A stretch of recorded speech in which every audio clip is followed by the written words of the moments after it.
alim wal ulama,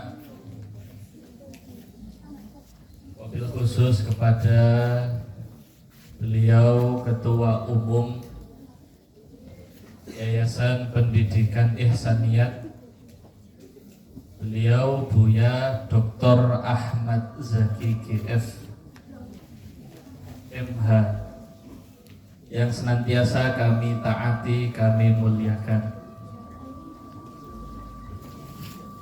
Jajaran pengurus, guru, dewan guru, baik putra maupun putri, khususnya kepada beliau Bapak Kepala Sekolah, Bapak Eko Sukaton yang kami muliakan, kami hormati,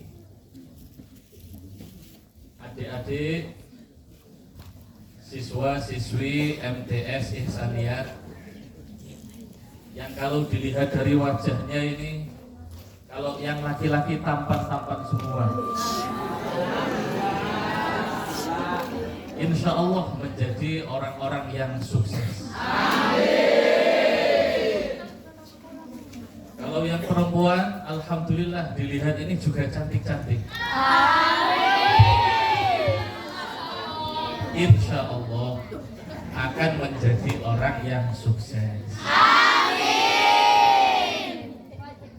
Yang senantiasa kami sayangi, kami muliakan, kami banggakan.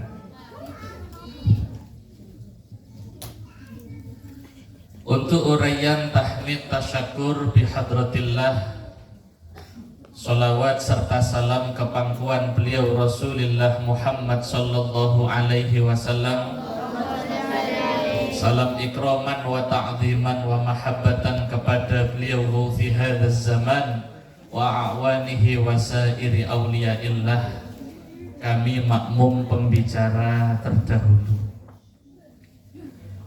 Adik-adik, siswa-siswi MTS Ihsaniyat yang kami banggakan, pada siang hari ini kita berkumpul dalam rangka peringatan Isra Mi'raj Nabi besar Muhammad sallallahu alaihi wasallam. Saya ingin membacakan kitab.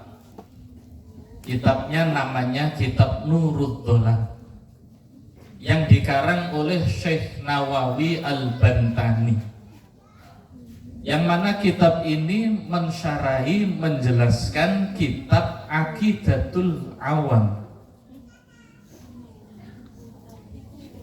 Adik-adik, jadi Isra Mi'raj Nabi Muhammad sallallahu alaihi wasallam sebagaimana dituturkan di dalam kitab Nuruddaulah halaman 42, itu bermula sebab antara bumi dan langit itu saling membanggakan dirinya masing-masing. Yang langit mengatakan saya lebih baik daripada kamu. Yang bumi juga tidak mau kalah mengatakan saya ini lebih baik daripada kamu. Maka bumi, al-ardu, itu berkata kepada langit, ana khairun minki li'anna Allah ta'ala zayyanani bil bilati wal bihari wal anhari wal ashjari wal jibali wa ghairiha. Katanya bumi, saya ini lebih baik daripada kamu wahai langit. Karena apa? Sebab Allah subhanahu wa ta'ala menghiasi saya, menghiasi bumi ini dengan berbagai macam negara-negara, dengan berbagai macam samudra, lautan-lautan, dengan berbagai macam sungai, pohon-pohon, pegunungan-pegunungan. Semua yang indah-indah itu adanya di bumi. Maka para adik-adik, siswa-siswi MTS Ihsaniyat, langit juga tidak mau kalah. Akhirnya langit berkata kepada bumi, ana khairun minki li'anna syamsa wal qamara wal kawakiba wal aflaka wal buruja wal arsya wal kursiya wal jannata fiyya. Katanya langit kepada bumi, saya ini lebih baik daripada kamu. Sebab apa? Sebab di dalam diri saya, yaitu di atas langit, Allah menjadikan yang namanya matahari, Allah menjadikan bulan, Allah menjadikan bintang-bintang, Allah menjadikan arasy, Allah menjadikan kursi, Allah menjadikan surga, semuanya ada di langit. Matahari ada di langit, bulan ada di langit, bintang-bintang ada di langit. Oleh karenanya langit merasa bahwa dirinya lebih baik dibanding bumi. Lalu para adik-adik, bumi berkata lagi kepada langit. Katanya bumi, fiya baitun yazuruhu wa yatufu bihil anbiya wal mursalun wal awliya wal mu'minuna ammah. Katanya bumi kepada langit, tetap saya ini lebih baik daripada kamu langit. Sebab apa? Sebab di dalam bumi ada yang namanya Ka'bah Baitullah. Ka'bah Baitullah itu dijadikan tempat tawaf oleh para nabi, dijadikan tempat tawaf oleh para rasul, dijadikan tempat tawaf para wali-wali dan seluruh orang Islam, orang yang beriman. Kalau haji atau umrah pasti melakukan tawaf, memutari Ka'bah sebanyak 7 kali. Tawaf memutari Ka'bah sebanyak 7 kali. Lalu langit berkata lagi kepada bumi. Katanya langit, fiyal baitul ma'mur yatufu bihi malaikatus samawatu wa fiyal jannatul lati hiya ma'wa arwahil anbiya'i wal mursalin wa arwahil awliya'i was solihin. Katanya langit, kalau di bumi itu ada yang namanya Ka'bah, yang mana Ka'bah itu menjadi tempat tawafnya makhluk yang ada di bumi, nabi-nabi, rasul-rasul, para aulia, para solehin. Kalau haji umrah, tawaf mengitari Ka'bah. Kalau di langit ada yang namanya Baitul Ma'mur, yang mana Baitul Ma'mur adalah tempat tawafnya para malaikat. Katanya langit, tapi di dalam diri saya, yakni di langit, ada yang namanya Baitul Ma'mur, yang mana Baitul Ma'mur ini dijadikan tempat tawafnya para malaikat. Di dalam diri saya, katanya langit, ada surga, di mana surga merupakan tempat bersemayamnya arwah para nabi, arwah para rasul, arwah orang soleh, arwah orang-orang yang baik, semuanya besok akan bertempat di surga.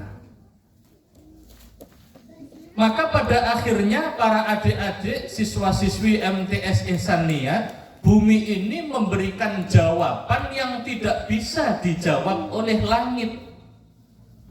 Bumi ini berkata kepada langit, inna sayyidal mursalin wa khataman nabiyyin wa habiba rabbil alamin wa afdalal mawjudati alaihi akmalut tahiyyat wat tanafiyya wa ajra syari'atahu alayya. Katanya bumi kepada langit, tapi langit, saya bumi itu menjadi tempatnya Kanjeng Nabi Muhammad sallallahu alaihi wasallam. Di atas bumi Nabi Muhammad sallallahu alaihi wasallam menyebarkan dakwahnya, menjalankan syariatnya, mengajak orang lain untuk iman dan Islam di atas bumi, tidak di langit. Akhirnya langit ini para adik-adik tidak bisa memberi jawaban. Kalau bumi membanggakan Ka'bah, langit bisa menjawab, langit punya Baitul Ma'mur. Tapi kalau yang dibanggakan Kanjeng Nabi Muhammad Sallallahu Alaihi Wasallam, maka tidak ada sesuatu yang bisa membandingi Nabi Muhammad Sallallahu Alaihi Wasallam. Akhirnya para adik-adik, yang namanya langit ini bermunajat kepada Gusti Allah. Ya Allah, kalau bumi membanggakan Ka'bah, saya masih bisa membalas. Kalau bumi membanggakan ada pohon-pohon pegunungan, lautan, saya masih bisa membalas. Tapi karena ini yang dibanggakan adalah Kanjeng Nabi Muhammad Sallallahu Alaihi Wasallam, maka saya tidak bisa menjawab ya Allah. Sebab tidak ada satupun makhluk yang sebanding sepadan dengan Kanjeng Nabi Muhammad Sallallahu Alaihi Wasallam. Maka saya minta ya Allah agar Kanjeng Nabi Muhammad Sallallahu Alaihi Wasallam diangkat ke atas langit, sehingga saya bisa merasa bangga sebagaimana bumi bangga. Panjenengan yang maha mengijabah doa ya Allah. Akhirnya para adik-adik, Allah itu maha mengijabah doa. Allah mengijabah permintaan dari langit. Akhirnya Allah berkehendak untuk memi'rajkan Nabi Muhammad Sallallahu Alaihi Wasallam dari Baitul Maqdis menuju Sidratul Muntaha. Akhirnya para adik-adik yang saya sayangi, Gusti Allah ini memberikan wahyu kepada malaikat Jibril. Allah dawuh kepada malaikat Jibril, idhab ilal jannah wa khudil buraqa wadhab ila Muhammad. Gusti Allah paring wahyu kepada malaikat Jibril, sekarang sampeyan tak beri tugas, sampeyan berangkat ke surga, sampeyan cari satu buruk yang pantas dijadikan kendaraannya Nabi Muhammad Sallallahu Alaihi Wasallam untuk mi'raj dari Baitul Maqdis menuju Sidratul Muntaha. Akhirnya malaikat Jibril ini pergi ke surga untuk memilih satu buruk yang akan dijadikan kendaraannya Kanjeng Nabi Muhammad Sallallahu Alaihi Wasallam. Maka malaikat Jibril ini melihat di surga ternyata banyak sekali buruknya. Dilihat ada 40.000 buruk. 40.000 buruk semuanya bersenang-senang di surga, karena memang surga adalah tempat yang penuh kenikmatan. Ini majelis ilmu ini katanya Kanjeng Nabi adalah taman dari taman-taman surga. Nah, ini kita masih di tamannya saja sekarang sudah ngantuk-ngantuk. Kena anginnya, diceramai bisa ini cocok rodok-rodok awan, ngantuk-ngantuk. Apalagi kalau di surga, maka 40.000 buruk semuanya enak-enak bersenang-senang, karena memang surga adalah tempat yang penuh kenikmatan. Maka dilihat ada satu buruk yang menangis, kepalanya tertunduk, tampak tidak seperti yang lainnya. Sing liyane penak-penak, kok ada satu buruk itu yang menundukkan kepala sambil menangis. Maka ditanya oleh malaikat Jibril, buruk, kamu itu kenapa yang lain teman-teman kamu itu semua bersenang-senang di surga, kok sampean di surga malah menangis? Akhirnya adik-adik Buraq ini berkata kepada malaikat Jibril, ya Jibril, inni sami'tu mundu arba'ina alfa sanah isma Muhammadin sallallahu alaihi wasallam fawaqa'a fi qalbi mahabbatu sahibi hadzal ismi. Katanya Buraq yang menangis itu, adik-adik, malaikat Jibril, saya itu sudah mendengar namanya Kanjeng Nabi Muhammad sallallahu alaihi wasallam sejak 40.000 tahun yang lalu. Saya mendengar di langit dipuji-puji, tetapi saya belum pernah bertemu dengan orang yang namanya Kanjeng Nabi Muhammad sallallahu alaihi wasallam. Maka saya timbul kecintaan di hati saya, malaikat Jibril. Saking cintanya saya dengan Kanjeng Nabi, sampai-sampai saya tidak nafsu untuk makan, saya tidak nafsu untuk minum, saya tidak ingin bersenang-senang semata-mata karena saya rindu kepada Kanjeng Nabi Muhammad sallallahu alaihi wasallam. Allahumma sholli alaihi.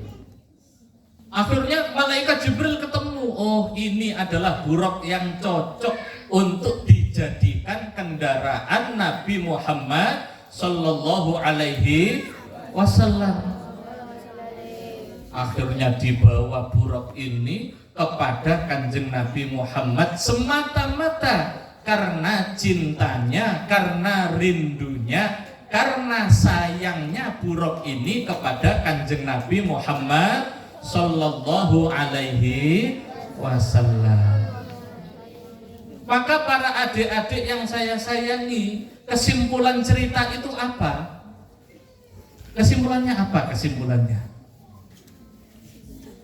Kesimpulannya adalah bahwa orang yang akan dimuliakan oleh Allah baik di dunia atau di akhirat, makhluk yang paling dicintai oleh Allah adalah orang yang paling mencintai Nabi Muhammad sallallahu alaihi wasallam.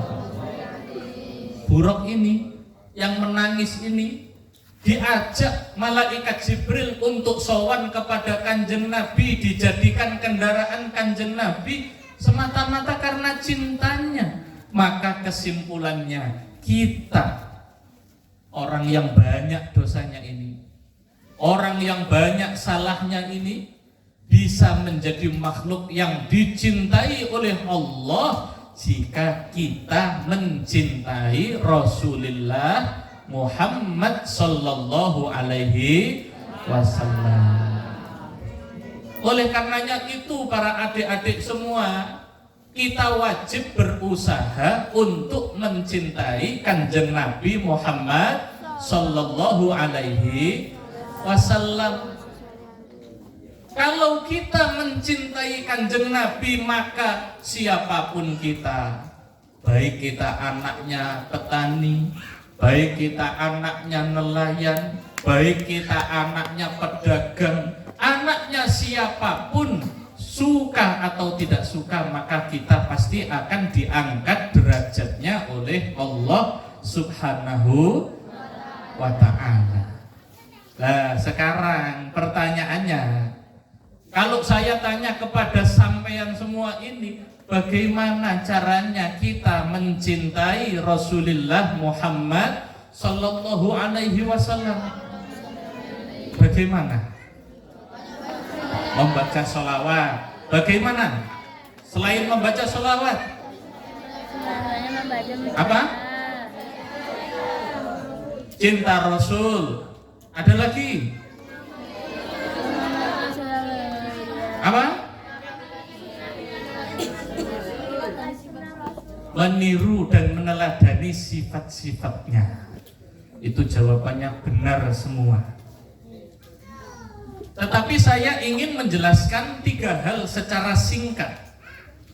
Bagaimana kita membuktikan kalau kita ini cinta kepada Kanjeng Nabi Muhammad Sallallahu Alaihi Wasallam. Yang pertama, kalau kita cinta kepada Kanjeng Nabi, maka kita harus membahagiakan hatinya Kanjeng Nabi Muhammad Sallallahu Alaihi Wasallam. Sehingga dikatakan oleh seorang imam namanya Al-Imam Muhammad Ali Al-Habsyi, dikatakan ma syai'un yasurru qalban nabiyyi sallallahu alaihi wasallam mithlu nashril ilmi wa tablighihi wal amali bihi. Tidak ada sesuatu yang lebih membahagiakan hatinya Kanjeng Nabi Muhammad Sallallahu Alaihi Wasallam kecuali jika kita mau belajar. Setelah belajar, kalau kita dapat ilmu, maka kita menyebarkan ilmu kita.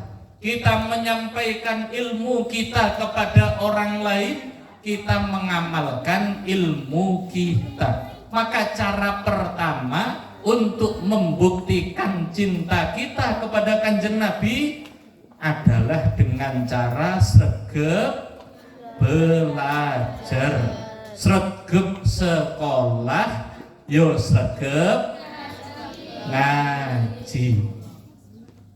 Oleh karenanya saya tadi sangat senang sekali.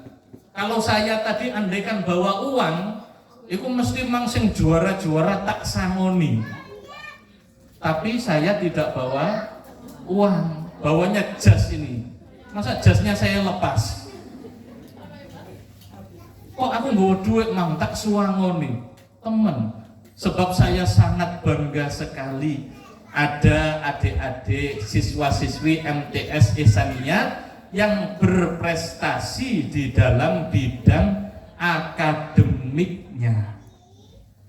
Oleh karena itu para adik-adik sekalian, sampean-sampean semua ini kalau melihat pondok pesantren yang besar-besar, mulai dari pesantren At-Tahdib sendiri, atau sampean melihat pesantren Lirboyo, atau sampean lihat pesantren Ploso, Mojo Kediri, semuanya itu didirikan oleh orang yang sama sekali tidak punya di dalam hal ekonomi. Romo Y. Ihsan yang mendirikan pesantren At-Tahdib itu dulu tidak punya apa-apa. Sampai diceritakan pernah mau hijrah ke Sumatera sebab karena memang tidak punya apa-apa, duit gak duwe, tanah yo gak duwe, kate gawe pondok iku piye. Tetapi karena Allah memang menjanjikan yarfa'illahu alladhina amanu minkum walladhina utul ilma darajat, Allah akan mengangkat derajatnya orang-orang yang beriman, dan Allah akan mengangkat derajatnya orang-orang yang berilmu lebih tinggi di atas derajatnya orang yang beriman. Maka Romo Y. Ihsan wong pancen ahli ilmu, isok ngaji, pinter, dimuliakan oleh Gusti Allah. Pasti akan ada jalannya, baik dari jalan yang tidak dikira-kira. Sampeyan nek delok Lirboyo, sekarang santrinya puluhan ribu, didirikan oleh Mbah Yai Abdul Karim. Iku biyen yo padha secara ekonomi tidak punya apa-apa. Mbah Yai Abdul Karim ku asline wong Jawa Tengah, orang Magelang. Kemudian mondok diantaranya yang terkenal mondok di tempatnya Syekhuna Khalil Bangkalan. Saking gak duweni opo-opo, diceritakan Mbah Abdul Karim itu hanya punya pakaian itu satu. Nek ngumbah piye? nek mumbah mlebu nang ngene kali, pakaiane didelek nang dhuwure watu ngenteni pakaiane kering. Apalan Alfiyah Ibnu Malik. Saking gak duweni apa-apa, tetapi memang Allah sudah berjanji dan janji Allah pasti benar, pasti akan ditepati. Orang yang berilmu pasti derajatnya akan diangkat oleh Allah. Semoga kita semua, meskipun ilmu yang kita dapatkan tidak sebanyak Romo Yai Ihsan Mahin, tidak sebanyak Mbah Yai Abdul Karim, tetapi ilmu yang sedikit yang kita punya bisa menjadi ilmu yang bermanfaat, ilmu yang barokah. Amin Allahumma amin. Pokok ilmu nek manfaat barokah, senajan titik meskipun sedikit pasti akan mengangkat derajat orang yang berilmu.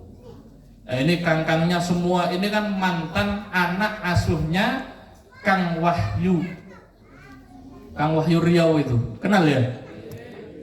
Kang Wahyu Riau itu dulu saya yang ngajar Imriti. Pak ulang Imriti yoga pinter-pinter nemen, tapi karena hikmahnya, kesungguhannya di dalam belajar, senajan ora patiyo pinter tapi istiqomah ngeladeni santri belajar, akhirnya di rumah sekarang itu, di rumah di Riau sana. Saya kemarin dari Riau itu diceritani sama alumni saiki jadi tukang khutbah. Nek Jumat niku wis nyekeli tongkat khutbah, sering mengisi pengajian, sekarang mengasuh TPQ, mengajar anak-anak kecil mengaji, padahal ora patiyo pinter, tapi ilmune manfaat dan barokah. Maka ilmu meskipun sedikit kalau diberkahi Allah maka akan mengalahkan yang banyak. Habbatun idza barakal maula tulakil hububah. Satu biji kalau diberkahi Allah maka akan mengalahkan ribuan biji. Ilmu yang sedikit kalau diberikan barokah maka akan mengalahkan ilmu yang banyak. Ini yang pertama. Sing sregep ngaji, sing sregep sekolah. Biasanya anak uang gak pakai sregep sekolah, alasannya pingin temenan ngaji. Biasanya ngono iku, ngajine yo gak temenan, sekolah yo gak temenan. Sing sregep ngaji biasanya yo mesti sregep sekolah, sing sregep sekolah yo mesti sregep ngaji. Maka yang pertama cara untuk mencintai Rasulullah Muhammad sallallahu alaihi wasallam adalah kita giat belajar, kita giat sekolah, kita semangat untuk mengaji. Sanggup menapa mboten? Insyaallah. Ya harus sanggup. Wis kadung dikirimi wong tuwane, wis kadung ngrekasani wong tuwane, sudah terlanjur orang tua kita di rumah bersusah payah, maka kita di sini harus bersungguh-sungguh sing temenan. Nek sekolah sing temenan, nek ngaji yo sing temenan. Ini yang pertama. Tak usah suwe-suwe yo. Oh, tak delok wis geliyeng-geliyeng kabeh wis. Jadi gak usah suwe-suwe. Gak usah suwe-suwe ku piro, paling setengah jam. Setengah jam maneh ya. Cara yang kedua, adik-adik yang saya sayangi, yang saya banggakan, agar kita membahagiakan, membuktikan cinta kita kepada Rasulullah Muhammad sallallahu alaihi wasallam adalah kita senantiasa berbakti kepada kedua orang tua kita. Kalau kita di rumah bertemu langsung dengan bapak ibu kita, kita mudah berbakti kalau jauh, maka dengan doa-doa kita, dengan kesungguhan-kesungguhan kita. Kalau di sekolah dan di pesantren, maka wakilnya bapak dan ibu kita adalah bapak dan ibu guru.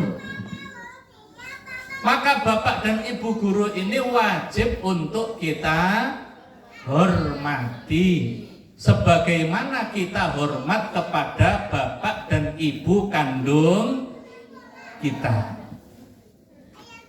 Maka dulu itu para adik-adik diceritakan dalam satu hadis riwayat Imam Turmudi, ada pemuda yang masih gagah, masih kuat, itu sowan kepada Kanjeng Nabi, matur kepada Kanjeng Nabi, ya Rasulullah, saya minta izin, saya diberi kesempatan untuk ikut berjihad, mengangkat pedang saya, senjata saya, melawan orang-orang kafir, melawan orang-orang musyrik. Ada pemuda, mungkin seperti sampeyan atau lebih tua sedikit, izin kepada Kanjeng Nabi agar diberi kesempatan ikut berperang, melawan orang musyrik, melawan orang kafir.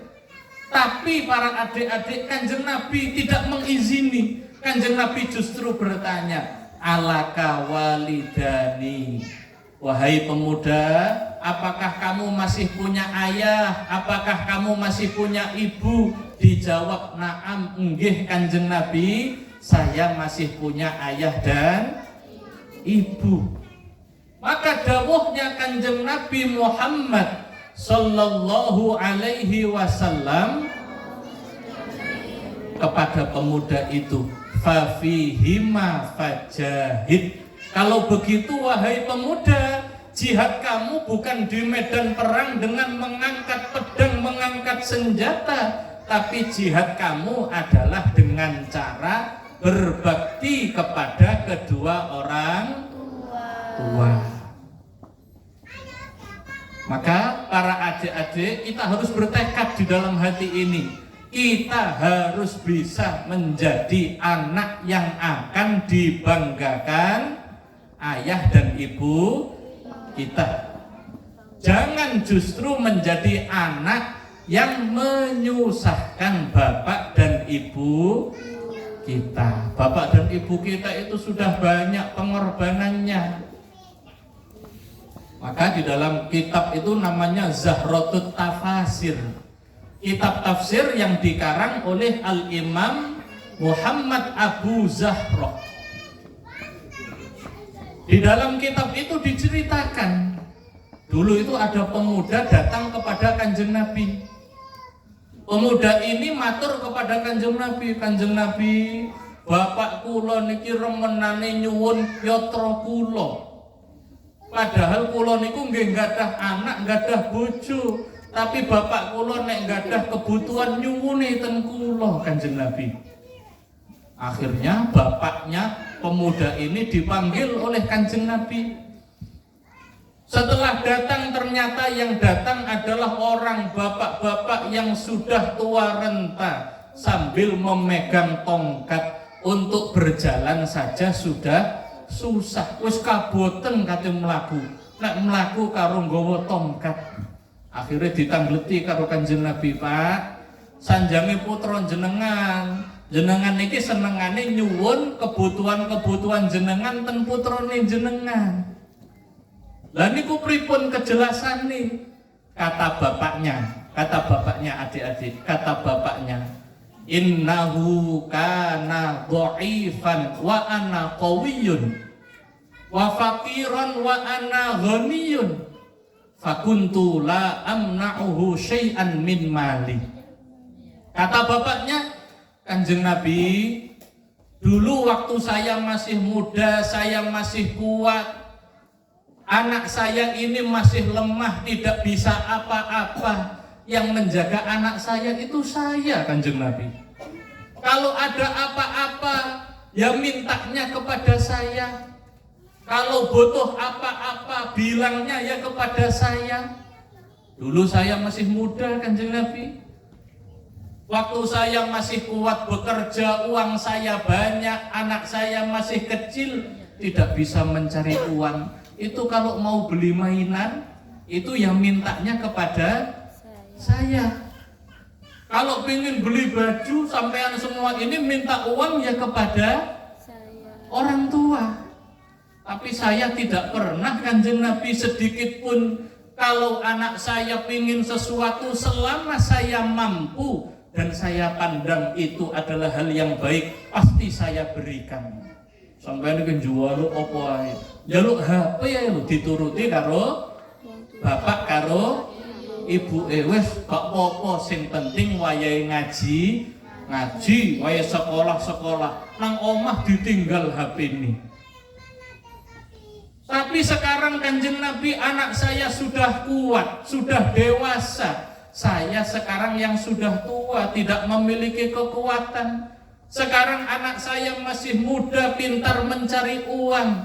Saya sudah tua renta, tidak mampu bekerja. Kok saya minta sedikit saja, tidak diberi oleh anak saya. Maka sampean semua ini besok kalau menjadi orang yang sukses, kalau menjadi orang yang kaya, jangan pernah bakhil medit perhitungan kepada orang tua. Maka akhirnya Kanjeng Nabi berkata, Kanjeng Nabi dawuh, ma min hajarin wala madarin yasma'u hadza illa baka. Kok umpama enek watu, enek lemah krungu omongane bapak iki mesti nangis. Dawuh Kanjeng Nabi, anta wa maluka li abika, anta wa maluka li abika. Kamu beserta seluruh harta kamu adalah untuk ayah kamu. Kamu beserta seluruh kekayaan kamu adalah milik bapak kamu. Artinya bukan semua yang kita punya itu miliknya bapak ibu kita, bukan. Tetapi kita diperintahkan untuk birrul waliden, berbakti kepada kedua orang tua. Kalau di pesantren jauh bagaimana caranya? Jangan lupa mendoakan ayah dan ibu kita. Minimal setelah selesai sholat kita membaca Allahumma ghfirli dzunubi wali walidayya warhamhuma kama rabbayani shaghira. Niku diwaca nggih. Setiap selesai sholat jangan lupa membaca, sebelum salam itu membaca Allahumma ghfirli dzunubi wali walidayya warhamhuma kama rabbayani shaghira. Sanggup membaca itu? Setelah selesai sholat 5 waktu, sebelum salam, setelah tahiyat, setelah membaca sholawat, berdoa Allahumma ghfirli dzunubi wali walidayya warhamhuma kama rabbayani shaghira. Insyaallah pasti orang yang birrul waliden tidak lupa mendoakan bapak ibunya, pasti akan diberikan kesuksesan di dunia sebelum kesuksesan di akhirat. Amin Allahumma amin. Kalau ada orang sukses tiba-tiba kok gagal, itu biasanya karena kurang hormat terhadap orang tua, kurang birrul walidennya. Maka saya pesan kepada adik-adik ini, jangan lupa setiap ba'da sholat 5 waktu sebelum salam membaca doa Allahumma ghfirli dzunubi wali walidayya warhamhuma kama rabbayani shaghira. Itu yang kedua. Wis suwi tibae. Pancen wong iku nek kepenak ngomong gak krasa. Sing krasa sing ngrungokno. Iki kapan marine sing ngono. Sing ngomong gak krasa. Padha karo sampean diulang Pak Guru nang ngene kelas ngono lho. Wis ngantuk-ngantuk. Gurune jek semangat ae. Tapi ya saya semangat karena melihat ini wajah-wajah yang menjadi harapan kedua orang tua yang akan menjadi orang-orang sukses yang membanggakan kedua orang tua. Amin Allahumma amin. Yang ketiga, para bapak ibu, para adik-adik siswa-siswi MTS. Yang ketiga, cara yang ketiga, tentu saja untuk membuktikan cinta kita kepada Rasulullah Muhammad sallallahu alaihi wasallam, untuk membahagiakan hati Nabi Muhammad sallallahu alaihi wasallam, tidak ada cara lain kecuali dengan membaca sholawat kepada Kanjeng Nabi Muhammad sallallahu alaihi wasallam. Kalau sampean pingin kehidupannya diberi kehidupan yang padam, kehidupannya diberikan kehidupan yang mudah, nek duwe masalah karo Gusti Allah yo gampang diparingi solusi. Nek duwe masalah karo Gusti Allah diparingi wong sing gelem nulungi. Salah satu caranya adalah dengan memperbanyak membaca sholawat kepada Nabi Muhammad sallallahu alaihi wasallam. Oleh karenanya di dalam kitab kecil itu yang bernama Irsyadul Ibad yang dikarang oleh Al-Imam Zainuddin Al-Malibari, diceritakan satu riwayat dahulu Sayyidah Aisyah itu tengah malam pernah menjahit.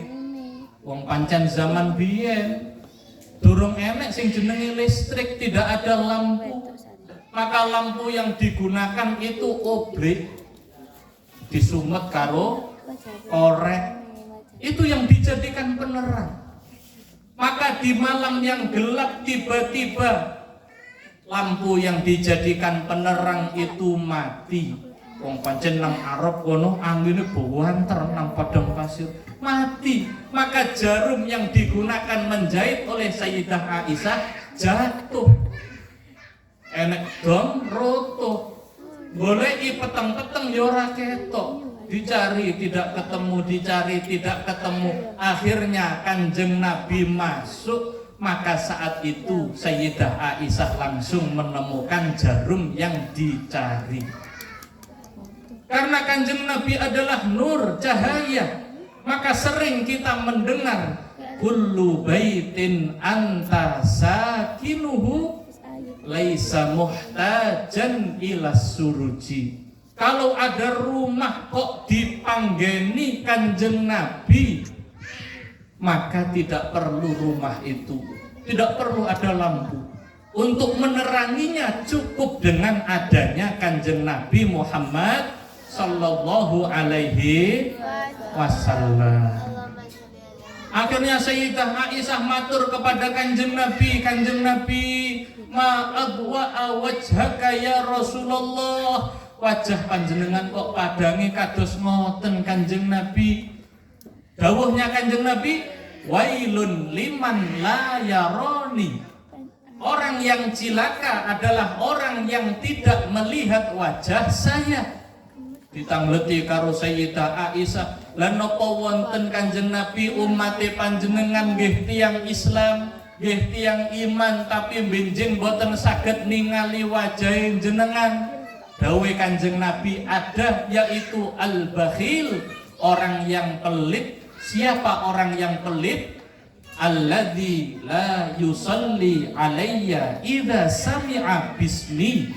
Orang yang pelit yang tidak akan melihat wajahnya Kanjeng Nabi Muhammad sallallahu alaihi wasallam adalah orang yang ketika mendengar namanya Kanjeng Nabi Muhammad sallallahu alaihi wasallam disebut-sebut di sampingnya, di depannya, tetapi tidak mau membaca sholawat. Maka kita kalau mendengar nama Kanjeng Nabi Muhammad sallallahu alaihi wasallam,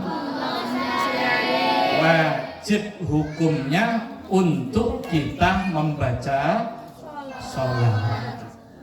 Maka haram ada orang mendengar namanya Kanjeng Nabi malah bercanda, malah tidak gatekno, tidak mendengarkan hukumnya haram. Khawatir kelak pada yaumul qiyamah tidak akan bisa melihat wajahnya Kanjeng Nabi Muhammad sallallahu alaihi wasallam. Lah nek sampeyan kabeh iki muni nang dina kiamat gak iso mirsani wajah Kanjeng Nabi, mau minta tolong siapa besok pada yaumul qiyamah kalau kita tidak minta tolong kepada Kanjeng Nabi Muhammad sallallahu alaihi wasallam. Oleh karenanya wajib, kamu semua ini wajib kalau mendengar asma Kanjeng Nabi disebut untuk membaca sholawat. Insya Allah barokahnya sholawat itu kelak pada yaumul qiyamah. Meskipun kita sekarang di dunia sudah ditinggal Kanjeng Nabi, tidak bisa melihat wajahnya Kanjeng Nabi, insya Allah barokah sholawat kita, insya Allah kelak pada yaumul qiyamah kita akan diizinkan untuk melihat wajahnya Kanjeng Nabi Muhammad sallallahu alaihi wasallam, sehingga kita akan ditolong, disyafaati, diperhatikan oleh Kanjeng Nabi Muhammad sallallahu alaihi wasallam. Nah, 3 itu saja. Wis sampean iling-iling ya. Wong sing paling mulya iku wong sing cinta Kanjeng Nabi Muhammad sallallahu alaihi wasallam. Cinta kita dibuktikan dengan 3 hal. Yang pertama, membahagiakan hatinya Kanjeng Nabi. Santri adalah dengan cara belajar, sregep sekolah, sregep ngaji. Yang kedua, dengan cara birrul walidain, berbakti kepada ayah dan ibu, bapak dan ibu guru kita. Jangan lupa mendoakan bapak dan ibu kita setelah kita sholat. Kita membaca Allahumma ghfirli dunubi wali walidayya warhamhuma kama rabbayani shaghira. Yang ketiga, kita memperbanyak membaca sholawat kepada Nabi Muhammad sallallahu alaihi wasallam. Insya Allah barokahnya sholawat kita, kita akan diberikan kemudahan di dalam hidup kita, solusi dari setiap masalah-masalah kita. Kita akan mendapatkan syafaat dari Nabi Muhammad sallallahu alaihi wasallam. Dan sekarang kita mujahadah. Mari kita mujahadah. Kita sowan kepada Allah, kita sowan kepada Rasulullah Muhammad sallallahu alaihi wasallam, kita sowan kepada beliau fi hadzal zaman. Mari kita jaga adab kita, adab lahir dan adab batin. Mari kita terapkan billah semata-mata karena Allah, billah semata-mata dimampukan oleh Allah, lir Rasul semata-mata mengikuti Rasulullah, bir Rasul mendapatkan jasa Rasulullah, lil ghos mengikuti bimbingan ghauthi hadzal zaman, bil ghos mendapatkan jasa dari ghauthi hadzal zaman. Mari kita niatkan mujahadah kita ini khususnya untuk kedua orang tua kita. Semoga tetap diberikan kesehatan oleh Allah. Amin Allahumma amin. Dimudahkan di dalam mencari rizki sehingga mudah ketika mengirim kita. Amin Allahumma amin. Senantiasa dijaga oleh Allah.